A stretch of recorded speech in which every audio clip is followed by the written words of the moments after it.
پاچا صاحب ورځ مې یو لوحه ولیده موبین چېرته یو دکان خلاص کړی پرې لیکلي و جنرال موبین لبنیات. اوس زه دغه ته حیران وم موبین نه مې پوښتنه دا ده چې دا لبنیات د غواګانو دي که د موبین دي چې ده لیکلي جنرال موبین لبنیات. دا خو دا د قاري صاحب چې دا ډېر بې عقل ده خبر روژه یې نیولې دا موبین ته پوه شوې نو ده باندې چې زه همغه لبنیات فروشي کې یو داسې ښه نشه ملایي وخورم شودې پې وخورم مستې چکه پې وخورم بیا ده ته معلوم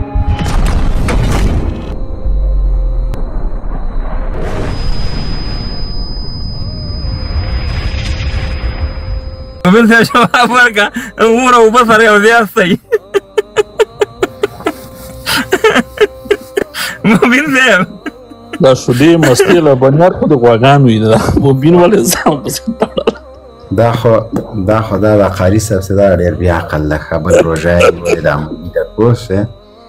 نو ده باندې چې زه همغه لبنیات فروشي کې یو داسې ښه نشه ملایي وخورم شودې پې وخورم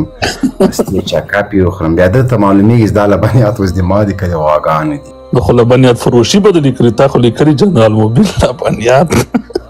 غلی شه دې دومره غټ هغه کې ګوتې مه وهه وروره تجارت مې روان کړی ده پوه شولې هغه جي ام سره مې بیا د غوا عکس هم لګولی ده پوه شولې والله ما ته همدا پوښتنه وه لکه چې تا هم اوس شودې شروع کړي شودې کوې که څنګه ښه باچا باچا صاحب داسې ده زه یو خبره کوم منګه یوه ناسته درلوده په انقره کې ښه دا خبره به ما په میډیا کې کړې ده 2.5 کاله مخکې یو څو مشران هم ناستو نومونه یې ناخلم هر څوک بړ غږېده په اخر کې یو امریکایي ډیپلومات ورته وویلې د ټولو انتقاد همدا و چې تاسې ولې د هفتې 40 میلیونه ډالر طالبانو ته ورکوئ د ټولو خبرې چې خلاص شوې د امریکایي ډیپلومات وایي تاسو ته چا ویلي چې 40 میلیونه دي ورته ویلې وایي هغه ده خو دغه د په میډیا کې ښکته پورته کېږي د هر هفته نه ځي ورته دا مکمل دا بوجېګانې چې ورځي وایي غوږونه خلاص کړئ 40 میلیونه نه دي دا 400 میلیونه دي 15 ورځو دي د 2 هفتو دي او دا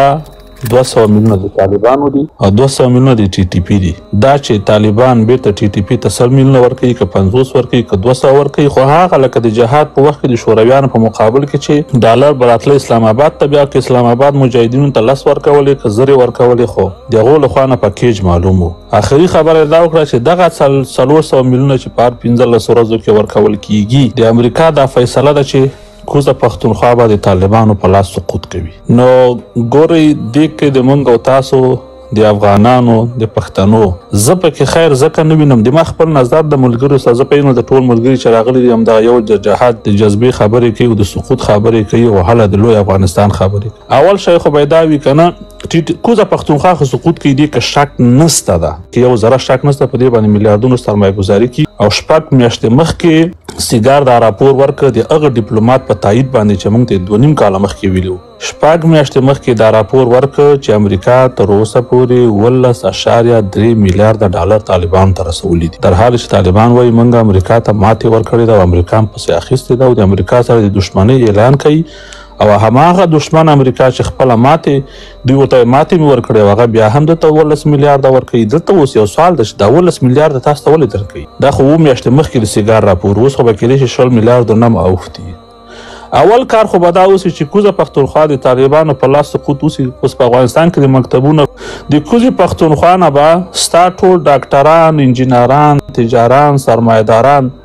دا به ټول کډوال سي دا به ټول اوزي در په در به سي څو به عربي هیوادونو ته لاړ سي څو به اروپایي هغه هیوادونو ته لاړ سي اوس که دغه لوی افغانستان ته په دې طالب باندې جوړی په طالب کې ته د افغانستان کوم خیر ویني اوس چې مثلا موږ د لوی افغانستان جوړ کړو طالب خو د شته افغانستان کې راو دښمني شروع کړې د تجدید سره مخامخ کړې ده جناب باچا صاحب محترم مو خو دلته وینو چې دلته څه روان دي یو خو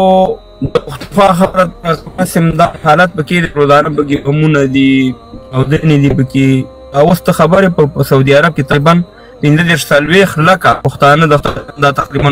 دوبه ته ډکه نور دینم دکته د عمران خان حکومت چې ختم شوی 2 میلیونه 3 میلیونه پاکستان خارج ته مسلې لګوتې دي قاري صاحب. زه دا وایم قاري صاحب هغه مسایل خو شته دی، هغه مسایل باندې هم خبرې کوو چې د تعلیم د نورې مسایل دي، خو دا خاوره چې د طالب هم نه پاتې کېږي قاري صاحب چې دا طالب تر قیامته پورې په طالب حکومت یو دا دی. موږ ته دغه خاوره مهمه ده، دا خاوره موږ وګوره بیا هر څه کېږي چې موږ هغې کې بیا موږ ته اول اولت چې دی خاوره ده چې دا خاوره وګټو. اوس تا د امریکا قاري صاحب موږ خو همدغه دغه دی، موږ یو چې امریکایي که هر مملکت چې پاکستان یې زموږ په مقابل کې استعمالوي، موږ باید هر مملکت په موږ وغواړو د خپله خاوره دغه قاري نه سبب طالب حکومت ختمي، مګر د دې مصیبت نه به خلاص شو که نه قاري صاحب. بیا طالب هم خو کېږي، هغه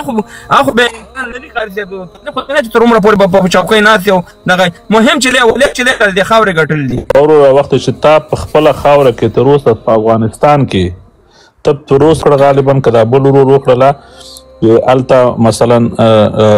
د 90% فوج نه 15% پاتې ده، نه پوهېږم چې خلک په تېښته دي دا دي او هغه دي که نه. راسه اوس ته په خپل افغانستان کې ته یوه ورځ دا اجازه ورکړه چې نن تاسې هر قسم تاسې وینا کوئ، اظهارات کوئ، خبرې کوئ، د طالب لخوا نه ستاسې په خوله باندې مهر نه لګېږي او ستاسو ګریوان ته پړي نه اچول کېږي، لاس نه اچول کېږي. ته د افغانستان د خلکو خوله وسپړه، دا اوس د افغانستان 90% وګړي چې دي دا ناراضه دي، خفه دي. وخت چې ولس تا نه ناراض ته د بل هېواد سره څنګه جنګ کولی سي؟ دا اوس د افغانستان خلک ګوره موږ سره خلک اړیکې جناب باچا صاحب د موږ او تاسو د افغانستان دا وایم قاري صاحب چې د دې پاکستان نه ته ځان څنګه خلاصې؟ د ظاهرشاه په وخت کې ته دا ځان خلاص نه کړو، د داود خان په وخت کې ته دا ځان خلاص نه کړو، د نور محمد ترکی یا د حفیظ الله امین یا د بابر کارمل یا د ډاکټر نجیب یا نور همداسې پسې د 20 کاله جمهوریت کې نو قاري صاحب موږ پوهېږو چې باچا صاحب محترم زه تاته خبره کوم دا اوس وګوره تورخم کې 2 ورځې جنګ روان ده، صحیح ده؟ د یو پاکستاني فوجي ویډیو نه راوځي او د طالبانو راوځي، دا خو نړیواله ته په میز باندې ایښودل کېږي. په دغسې حساسه شیبه کې پاکستان راپورته کېږي، یو نفر نیسي ووایي دا هغه څوک و چې په کابل کې د امریکایانو منځ کې چاودنه کړې ده او دا د داعش مشر ده او دا افغان ده. په بڼو کې چاودنه کېږي او بیا وایي چې د دغه چاودنې هغه ټوله برنامه‌ریزي ده په افغانستان کې شوې وه. دا خلک شپه ورځ لګیا دي په ډیپلوماسۍ کې نړیوالو سره دا ګیمونه روانوي چې څنګه یې ته افغانستان بیا خرڅ کړي. په دغه کړنو باندې ته خبرې چې د دغه خلکو دا اوس څومره بدنامي کېږي، دا خو د نړیوالو پولیسونو کې په دهشتګرد حسابېږي، په ترورستانو باندې حسابېږي چې دا اوس بیا ورپسې 11 تیاري راغه کې باچا صاحب راځي چې حقایق سره ووایو، د خلکو په سترګو کې موږ خاورې باید وانه شو. که دا اوس د امریکا 2 تیارې ورباندې راپورته شي د ټولو طالبانو دغه د مونځ او روزې او زکات او حجونه او جهادونه او ایمانونه دا ټول راغون که ولاکه د امریکا د یا تیارې په مقابل کې زور ولري باچا صاحب. دا 10 کاله خو ګوره تا وکاته چې تیارې مې B-52 تیارې مې هغه د بمونو مور مې استعمال کړه. تیارې خو قاري صاحب د امریکې نه خو ډېر طاقت کې نه دی پاکستان. اوس خبره دا ده چې د دې پاکستان نه ته ځان څنګه خلاصېده د طالب په ځای پرېږده؟ نه پوه نه سوې باچا صاحب، نه باچا صاحب پوه نه سوې. زما مطلب دا ده چې ګوره دا خلک همدا امریکا بیا درپسې راپورته کوي. د پاکستان جوړښت په همدې خاطر باندې شوی ده چې په دې سیمه کې به هیڅکله امنیت نه راځي او د کومې ورځې نه چې جوړ شوی ده دلته امنیت نسته ده.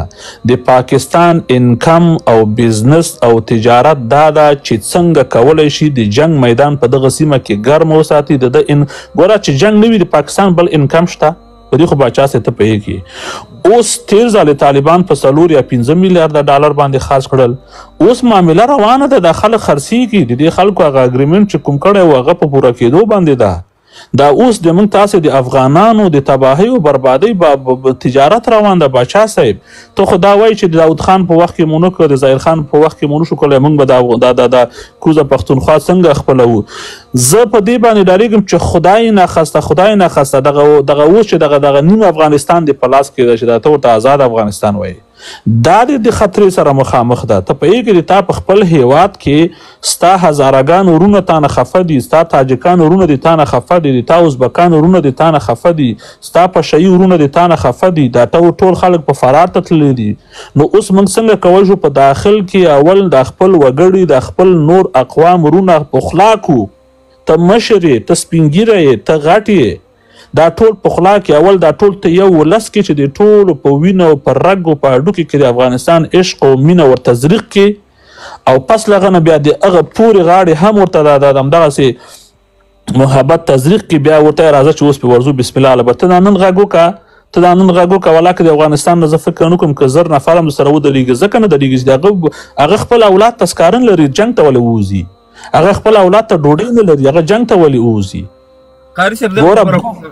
باچا صاحب بوف په شونډو باندې کیږي، وای بوف چې دا په شونډو باندې کیږي، جنګ خو مفت نه کیږي. ګوره جنګ دا اوس وګوره ټول عربان یو غزه نشي ګټلی، غزه یې دا اوس څه رقم کړی؟ تا یې پرون کتلی، بل ورځ د یو دسترخوان به دې کتلی روژه ماتې په سوریه کې روژه ماتې وه. سوریه څه رقم سوې ده؟ لبنان څه رقم سوې؟ په یمن کې دا اوس څه حال ده؟ دا پرون چې ټرمپ کومه خبره وکړله د غزې په باره کې نن سهار یې کړې ده، حماس ته چې کوم وارننګ ورکړه که نه، نو واوره د دې خلکو اوسپنې دي بچي هم د ماوته ورسره دي، د ماوته بچي ورسره همدا. قاري صاحب زه یو خبره کوم، قاري صاحب تا خبره وکړه بالکل مشکلات شته، خو قاري صاحب دغه 20 کاله جمهوریت کې چې دا ټولو ته دا حق ورشوی و، هم دغه د چغې نه وه دا کېدی چې زه افغان نه یم او زه افغان یم او زه پلانی یم او بستانه یم. قاري صاحب دغه مسایل خو په هغې وخت کې مو زه داسې دوی حق نه و باچا صاحب. ګوره زه هغه مسلې ته نه ځم چې زه افغان یم افغان نه یم، پوه سوې؟ دا وروستو خبرې دي، داسې یو ورځ به راشي دا د پارلمان خبرې دي، دا د سنا خبرې دي، دا د افغانستان د ولسونو خبرې. ګوره تا ته خبره کوم، یو سړی وایي زه افغان نه یم، وروره ډیموکراسي منې و، هغه 50 جمع 1 منې و، سبا ورځو په پارلمان کې یا د ولس په مخ کې صندوق دی که یو 50 نفرو رایه ورکړه، دا 9 کسان چې دا بیخي ځان هم وشکوي، بس د احترام به کوي، خوله به چوپوي او بندوي به اخلاص. دا ډېر اسانه مسایل دي، دا دومره غټ مسایل نه دي باچا صاحب. فرض کو قاري صاحب زه فرض کې سوال کوم تا نه چې تاسې خپله خبره وکړه چې امریکا دې ته پیسې ورکوي، یعنې د دې په شا امریکا ولاړه د طالبانو او TTP په دغه باندې. باچا صاحب زه تا ته یو خبره کوم،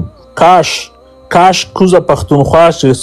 سقوط کوي، کاش کې دا د PTM په لاس یې کړی وای، کاش د دې رهبري اجازه راکړه باچا صاحب، کاش د دې رهبري او د دې مشري د PTM لاس ته لوېدلی وای، کاش د دې رهبري او مشري هغه نشنلیست او هیواد پرسته کسانو لاس ته لوېدلی وای چې هغو ته خپل هیواد اهمیت درلودلی. خو د دې رهبري او مشري د هغه یو څو بېسوادو لاسونو ته لویږي چې هغه ته مکتب، کالج، پرمختګ، ولس، انجینر، ډاکټر، حقوقدان، تعلیم یافته، بزنسمن، تجار هېڅ ارزښت نه لري. ته اوس راشه نن وګوره د امریکا غوندې یو پرمختللی هیواد تا ته وایي راسه $8,00,000 په امریکا کې سرمایه ګزاري وکړه، فورا ګرین کارت واخله، 3 کاله بعد USA پاسپورټ در واخله. ستا په برطانیه کې همدا شی ده، په جرمني کې هم همدا شی ده، خو زما او ستا د هیواد تجاران د میلیونونو ډالرو سره وځي، د عزیزي غوندې